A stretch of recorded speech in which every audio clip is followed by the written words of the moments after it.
Halo semua, kembali lagi ke mata kuliah Rekayasa Perangkat Lunak. Setelah sekian lama tidak bertemu melalui video ajar, kali ini saya akan membawakan materi perihal relasi antar kelas yang ada di dalam kelas diagram. Nah, tentunya teman-teman sudah menjalani 3 minggu melakukan simulasi untuk bisa memahami apa itu kelas diagram dan apa saja relasi-relasi yang bisa terjadi di dalam kelas diagram. Nah, kali ini kita akan fokus untuk melihat bagaimana cara kita menerjemahkan kelas diagram menjadi sebuah kode program. Nah, seperti biasa, kita selalu fokus kalau bicara relasi kelas itu dengan inheritance. Teman-teman berbicara konsep extend atau pewarisan yang terjadi antara superclass dengan subclassnya. Akan tetapi, di dalam object-oriented analysis dan design, hubungan antar kelas di dalam sebuah kelas diagram itu tidak hanya hubungan pewarisan. Bagaimana dengan hubungan hal seperti ini? Kita tidak bisa mengatakan bahwa ya kelas papan tulis itu adalah sebuah kelas atau ruangan kelas itu adalah papan tulis. Tidak bisa seperti itu ya. Bahwa dikatakan misal superkelasnya adalah ruangan kelas dan subkelasnya adalah papan tulis. Itu tidak bisa kita bicara seperti itu. Nah, otomatis hubungannya bukan hanya is a atau inheritance. Tapi mungkin dalam kasus ini, sebuah ruangan kelas mempunyai atau memiliki sebuah papan tulis. Nah, atau kita nyatakan hubungannya sebagai has a. Nah, konsep seperti ini tidak bisa kita akomodir menggunakan konsep inheritance. Nah, tentunya konsep atau bentuk relasi kelas itu ada beberapa. Ada yang konsepnya is a, seperti yang kita pelajari di inheritance kemarin. Kemudian yang kali ini kita akan pelajari yaitu dua, yaitu has a dan uses. Ini dua hal yang beda. Kalau nanti kita menyatakan sebuah relasi kelas itu menggunakan konsep has a, maka sebuah kelas akan mengandung objek dari kelas lainnya. Jadi kepemilikan suatu kelas di kelas yang lain itu digambarkan dengan adanya kehadiran objek dari kelas lain di dalam satu kelas yang berelasi dengan dirinya. Sementara kalau uses, konsepnya adalah si kelas atau objek dari kelas itu tidak dimiliki di atribut suatu kelas, tapi hanya digunakan pada metode yang ada dalam suatu kelas. Nah, kita akan lihat apa bedanya. Nah, untuk Hessel sendiri, nanti kita akan punya tiga, yaitu ada association, lalu aggregation, lalu ada juga composition. Sementara untuk konsep uses, kita akan belajar relasi kelas yang sifatnya dependency. Nah, ini adalah 4 bentuk relasi kelas yang mungkin saja kita temukan nanti selama belajar kelas diagram. Yang 3 ini, itu adalah has a. Sementara yang ini, itu adalah uses. Nah, nanti kita akan lihat bedanya apa. Nah, tapi saya kasih dulu disclaimer di awal bahwa has a itu akan memiliki konsep pertemuan objek di area atribut. Jadi kalau kita bicara kelas kan ada atribut ya. Sementara uses ini akan memiliki konsep pertemuan objek di dalam metode. Nah, itu aja sih konsepnya ya. Nah, sebelum kita masuk ke yang has a, tentunya kalau kita berbicara has a itu ada kepemilikan itu ada derajatnya ya. Jadi ini hanya khusus untuk has a misalkan. Nah, si derajat kepemilikan ini itu digambarkan berupa multiplicity. Ini mungkin kalau teman-teman lihat mirip seperti ERD ya, Entity Relationship Diagram, padahal itu beda jauh nanti konsepnya. Nah, pertama ada 0 atau 1, artinya sebuah kelas bisa memiliki 0 atau 1 objek dari kelas lainnya, seperti itu di bagian atributnya. Begitupun yang lain, 1, 0 kebanyak, dan yang lebih seperti itu. Nanti kita akan lihat pengaruhnya apa. Nah, kita bahas dulu dari relasi association. Ini yang paling umum. Gambarnya itu ada dua. Ada yang garis lurus saja, itu kita sebut dengan bidirectional. Sementara ada yang garis panahnya atau ujungnya ujung panah ini, seperti ini. Nah, kalau seperti ini, maka itu kita sebut sebagai unidireksional. Jadi pertemuan objek di dalam atributnya hanya berlaku satu arah. Nah, kita lihat bedanya bagaimana antara yang bidireksional dengan yang unidireksional. Nah, kita lihat dulu dari yang association bidireksional. Otomatis kalau kita nanti mengartikan kelas diagram, maka ini akan menjadi sebuah file, misalkan anggap kita pakai Java ya, berarti ini ada kepala sekolah, Java. Ini jadi satu kelas, kemudian ini juga jadi sekolah Java seperti itu. Nah, tentunya tinggal kita melihat bagaimana cara implementasinya. Jadi nanti kalau kita berbicara bidireksional jadi satu ke satu, maka sebetulnya secara otomatis di bagian kelas kepala sekolah nanti di bagian atributnya akan ada bertamu sebuah objek dari kelas sekolah. Jadi mungkin saja misalnya kita bikin sekolah titik 2 sekolah seperti itu. Nah, jadi ada atribut objek dari si kelas sekolah. Begitupun kelas sekolah, karena dia memiliki satu objek dari kelas kepala sekolah, maka nanti ketika kita mengimplementasikan di dalam programnya, maka di sini akan ada kepala sekolah dengan tipenya adalah kelas kepala sekolah seperti itu.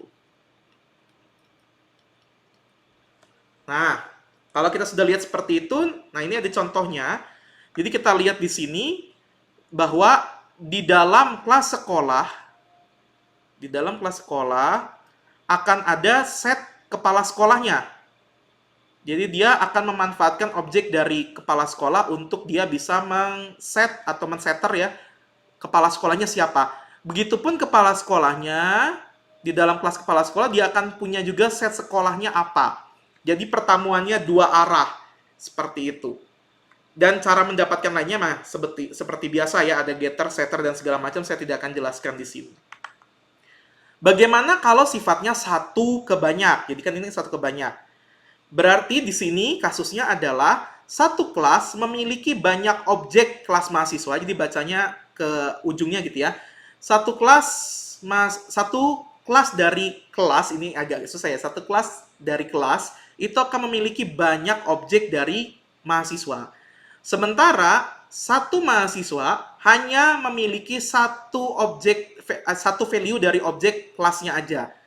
Nah, karena di sini mengandung banyak, maka teman-teman harus memanfaatkan struktur data tentunya di sini ya.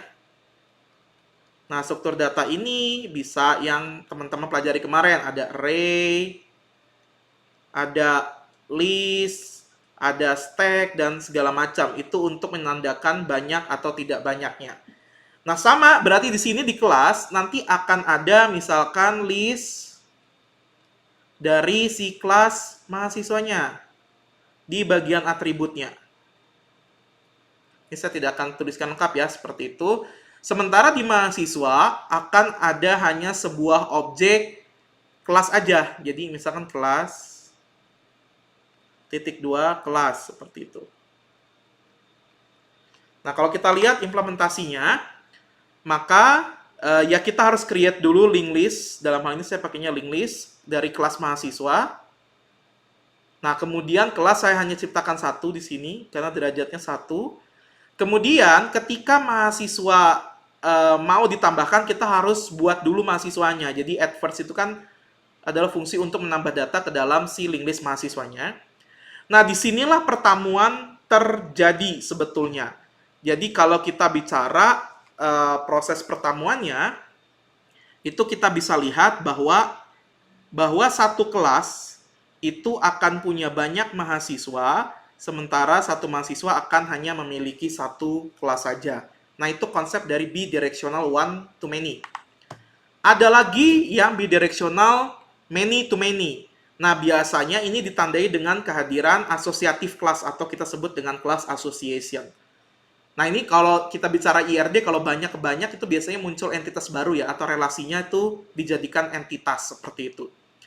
Nah, di sini pun juga mirip seperti itu, artinya objek dari anggota keluarga akan bertamu ke bagian atribut sini, dan objek dari pekerjaan pun akan bertamu di sini. Sehingga proses mappingnya akan terjadi di dalam kelas asosiatifnya. Contoh, anggap ya saya sudah punya si kelas anggota keluarga dengan getter setternya, lalu juga kelas pekerjaan dengan getter dan setternya. Nah, di dalam pekerjaan rumah, ini kan kita masih ada di kelas pekerjaan rumah, saya punya banyak keluarga dan banyak pekerjaan. Nah, misalkan saya tambahkan dulu nama keluarganya, kemudian nama pekerjaannya. Barulah di sini si association terjadi ketika kita belajar mapping atau ketika kita memanggil void mapping kerja seperti itu. Jadi misalkan anggota keluarganya ada ibu, ayah. Nah, ternyata ibu tugasnya memasak, ayah tugasnya berkebun, ayah lagi tugasnya menyapu, dan ibu tugasnya berkebun. Nah, barulah kita mapping di sini. Nah, ini proses namanya mapping association-nya. Terjadi di sini. Tapi ciri khasnya yang mana? Ya ciri khas association tuh selalu ada di bagian sini. Kalau kita pakai has a, seperti itu. Ya has a ini bisa has many ya. Tergantung lagi nanti dari derajatnya mau seperti apa. Nah, itu adalah bentuk dari relasi association. Lalu ada lagi namanya relasi agregasi. Ini juga masih has a konsepnya gitu ya, mirip-mirip dengan has a. Tapi sifat dari agregasi dan komposisi nanti kita akan pelajari sehabis ini, itu sifatnya hanya unidirectional. Jadi hanya satu arah saja. Nah, contoh dalam hal ini, kita bisa baca caranya adalah program studi itu memiliki banyak dosen. Gampangnya seperti itu. Jadi satu program studi itu memiliki banyak dosen. Karena sifatnya satu arah, maka pertemuan objeknya hanya berlaku satu arah saja, seperti itu. Nah, kita akan lihat di sini. Anggaplah kita sudah punya ya kelas program studi dan kelas dosen. Nah, nanti kita lihat di sini, di dalam kelas program studi, dia akan punya objek dari si kelas dosennya. Misalkan di sini nanti akan ada objek dosen, titik 2, dosen, seperti itu. Nah, jadi nanti dosen ini tentunya sifatnya banyak ya. Banyak itu berarti kita pakai linked list, array, atau segala macamnya ya. Anggap aja misalnya saya pakai array seperti itu, yang menyebabkan banyak objek dari dosen akan bertamu ke program studi. Nah, dalam kasus ini, contoh, ya kita bikin dulu linked list-nya di list dosennya, kemudian kita tambahkan dulu datanya, kemudian program studi kita cukup generate satu kali objeknya. Nah, disinilah association-nya direalisasikan. Jadi association tuh ada di bagian atribut, tapi juga kita jangan lupa untuk di mapping seperti itu ya. Nah, association-nya penandanya ini. Jadi ketika kita punya objek program studi, kita men-set siapa aja list dosennya. Di mana list dosen itu berasalnya dari sini. Nah, itu konsepsinya. Dari association, seperti itu. Sorry, bukan association, tapi agregasi ya. Sebenarnya agregasi juga termasuk bagian dari association, seperti itu. Sorry, saya coret aja deh. Ini aggregation. Nah, bedanya nanti aggregation dengan composition. Jadi kalau kita bicara aggregation, artinya si objek kelas dosen ini itu tidak dikonstruk atau tidak di apa ya istilahnya di new dosen gitu ya, di instance gitu ya, di instance baru di sini di kelas program studinya tidak. Jadi tidak ada kewajiban dari kelas program studi untuk menginstan new dosennya. Sehingga keterhubungannya lemah. Apa maksudnya dari keterhubungan lemah? Ya jika saya tidak melakukan instansiasi dari program studi, maka objek dosen tetap ada. Karena objek dosen ini, perintah new dosennya, itu ada di main. Atau di kelas lainnya lah, gampangnya seperti itu. Disinilah baru kita mempertemukan atau kita memapping dosen untuk setiap program studinya. Jadi kita tidak membuat new dosennya itu di dalam kelas program studi. Sementara kalau kita bicara komposisi, komposisi itu part of, berarti dikomposisi oleh si objek yang lain. Misalnya kayak dalam hal ini, PC dan motherboard. Ya kalau kita bilang komposisi dengan penandanya simbol seperti ini, maka objek PC, maka kelas PC tetap memiliki objek dari kelas motherboard di sini. Tergantung banyak, berarti kita bisa bikin nanti di sini berupa linked list atau apa gitu ya. Seperti itu. Nah, tapi perintah new-nya, new dari si motherboard-nya, itu ditaruh di dalam konstruktor kelas PC ini. Jadi ketika kita mau menginstansiasi, kita cukup menginstansiasi kelas PC-nya saja. Otomatis nanti kelas motherboard akan terpanggil instansinya di sini. Jadi instansinya akan dipanggil di dalam konstruktornya gitu. Dalam konstruktor dari si kelas PC-nya.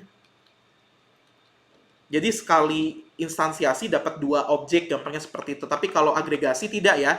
Ketika kita menginstan program studi, maka objek dari kelas dosen tidak otomatis terinstansiasi. Akan tetapi kalau kita menggunakan komposisi, maka PC wajib melakukan instansiasi atau ya perintahnya paling gampang new gitu ya kalau di Java, itu di dalam si kelas PC-nya. Jadi kalau kita lihat nanti ya cukup satu aja. Kita melakukan instansiasinya seperti ini instansiasinya new gitu ya. Lalu di dalam new ini, di dalam si PC, kita juga melakukan perintah instansiasi si. Nah, kita juga melakukan instansiasi dari si objek motherboard-nya. Nah, itu konsepsinya. Nah, otomatis ketika kita tidak melakukan instansiasi kelas PC, maka otomatis kita juga tidak akan mendapatkan objek motherboard seperti itu. Nah, itulah bedanya antara komposisi dengan agregasi. Nah, ini bedanya antara ketika tadi ada association, ada aggregation, dan composition. Kalau asosiasi tadi pertemuan objek di area atribut saja, 2 arah atau 1 arah terserah. Lalu ada agregasi yang lebih ke arah hash E. Kemudian, dengan agregasi itu konsepnya jangan lupa lagi ya bahwa masing-masing objek berdiri secara independen, artinya tidak bergantung satu sama lain. Perintah instansiasinya pun tidak terjadi di antar kelas, tapi di luar 2 kelas tersebut yang saling berelasi. Sementara kalau komposisi ketika kita menyatakan suatu hal dikomposisi oleh suatu kelas lainnya, maka kelas yang mengkomposisinya itu wajib diinstansiasi di dalam kelas yang memiliki komposisi tersebut. Nah, jadi kalau kita lihat diagram Venn-nya, ya komposisi itu himpunan bagian dari agregasi, sementara agregasi himpunan bagian dari asosiasi. Nah, jadi kapan sih pertanyaannya kita menggunakan agregasi dan komposisi? Nah, kita lihat kasus ini sederhananya. Ada kelas universitas, fakultas, jurusan, dan dosen. Dalam hal hubungan universitas dan fakultas, itu kita menggunakan komposisi. Kenapa komposisi? Ya karena ketika kita membuat sebuah universitas itu komposisinya adalah banyak fakultas. Otomatis kita tidak akan membuat fakultas kalau kita tidak akan membuat sebuah universitas. Gampangnya seperti itu. Berarti nanti perintah new-nya, new fakultasnya, akan ada di dalam si kelas universitas ini gitu. Gampangnya seperti itu. Sehingga ketika saya melakukan proses instansiasi universitas, secara otomatis di saat yang bersamaan juga saya harus bisa melakukan proses instansiasi new fakultas seperti itu. Dan memang buat apa kita bikin fakultas tapi nggak ada universitasnya gitu ya. Itu agak aneh dalam dunia nyatanya. Begitupun dengan fakultas, ketika kita ingin meng-create fakultas dalam dunia nyatanya, kita pun juga harus menyediakan jurusan atau program studinya. Tidak mungkin sebuah jurusan berdiri sendiri tanpa adanya fakultas. Nah, kalau seperti itu kita pakainya masih komposisi. Artinya apa? Perintah new instance-nya, new dari jurusan ini akan ada di dalam fakultas, di dalam konstruktornya fakultas, seperti itu. Nah, otomatis ketika si kelas fakultas ini dilakukan instansiasi, maka otomatis kelas jurusan pun akan instansinya akan dibentuk oleh si programmingnya, seperti itu. Terserah kita nanti pakai programmingnya apa. Otomatis kita cukup melakukan perintah new universitas. Otomatis di dalam ketika kita universitas, kita pun juga harus melakukan perintah new fakultas. Dan di dalam new fakultasnya nanti ada new dari si jurusannya. Nah, akan tetapi tidak dengan dosen. Kelas dosen itu akan ada dengan sendirinya. Artinya saya misalkan sekarang bekerja di Unicom. Tapi ketika misalkan node mendalik Unicom-nya ditutup gitu ya, maka otomatis saya masih bekerja sebagai seorang dosen. Tapi tinggal saya memapping diri saya ke dalam suatu universitas yang lain seperti itu. Nah, dalam kasus itu kita tidak boleh menggunakan komposisi. Karena kalau kita menggunakan komposisi, otomatis ketika jurusan itu dibuat instansnya, otomatis si dosennya pun juga harus ikut di instans. Padahal tidak, jurusan dan dosen itu instansinya terpisah. Ya, Unicom ada dulu, saya pun juga ada sendiri sebagai dosen. Barulah ketika saya melamar pekerjaan ke Unicom, barulah saya melakukan proses dari si agregasi ini. Gampangnya seperti itu. Nah, itulah kapan kita menggunakan agregasi dan komposisi. Nah, terakhir adalah relasi dependensi. Nah, ini konsepnya, level pertemuan objeknya ada di level method. Karena dia menggunakan konsep uses aja di sini. Nah, konsep pertemuannya seperti ini. Jadi tandanya putus-putus, selalu ada panahnya. Berarti sifatnya unidirectional. Bentuk relasinya ada 3. Kita bisa menjadikan objek dari kelas lain sebagai parameter metode di dalam kelas kita sendiri, atau sebagai return value, atau sebagai variabel lokal. Kita lihat bedanya apa. Contoh, saya punya kelas rapor dan kelas siswa, di mana kelas rapor itu di mana kelas siswa itu menggunakan kelas raport di dalam si parameter metodenya. Jadi, kita tidak menjadikan si kelas raport itu objeknya sebagai atribut. Di sini kan atributnya ya. Kita tidak menjadikan objek dari kelas raport di bagian atributnya, tapi kita hanya menjadikan objek dari kelas raport yang ini itu hanya di dalam metode. Ini kan metode nih. Jangan lupa lagi. Nah, itu konsep dari dependency. Lalu kalau sebagai return value ya jelas di sini. Misalkan saya punya getter, nah di sini kan ada return value-nya nih. Nah, return-nya ini kan misalnya return X aja, nah di mana X ini tipenya adalah rapor. Nah, rapor ini kan kelas yang ada di sini. Nah, itu konsep dependency. Masih berada di level method, bukan di atribut. Sementara yang ketiga sebagai variabel lokal. Jadi, kan sebuah metode itu boleh ya punya variabel lokal. Nah, berarti kelas rapornya akan bertamunya sebagai ini, variabel lokal di dalam suatu metode. Gampangnya seperti itu. Nah, contoh penggunaannya. Nah, contoh penggunaannya ada dalam kasus ini, misalkan ada masyarakat dengan angkot gitu ya, di mana nanti masyarakat akan bisa menggunakan angkot, jadi dia mau naik angkot apa, seperti itu. Nah, otomatis kan nggak mungkin kita menjadikan angkot itu sebagai atribut dari masyarakat, yang nggak nyambung ya. Karena masyarakat dan angkot itu bertamunya hanya ketika dia mau menggunakan transportasi publik. Tapi bukan sebagai kepemilikan. Kalau kepemilikan tadi kita cocoknya pakai 3 yang tadi. Nah, contoh dalam hal ini saya punya kelas angkot, lalu punya kelas masyarakat. Nah, disinilah proses si dependensi terjadi. Jadi konsep usage-nya itu ada di sini. Jadi masyarakat itu naik angkot, angkotnya berasal dari si kelas angkot yang ada di sini. Nah, itu bedanya antara 3 yang tadi dengan dependensi. Oke, itu adalah tadi pembahasan dari relasi kelas yang ada di dalam Object Oriented Analysis dan Design. Tentunya ini juga bisa ditambah dengan Hasana Abstract Class, lalu ada konsep interface, dan ya pasti itu ya inheritance yang paling terkenal oleh teman-teman seperti itu. Materi kali ini cukup sampai di sini saja. Silakan teman-teman pelajari dan coba di-coding secara lengkap agar nanti teman-teman juga proses belajarnya jadi lebih maksimal. Materi kali ini sampai sini saja. Terima kasih. See you next.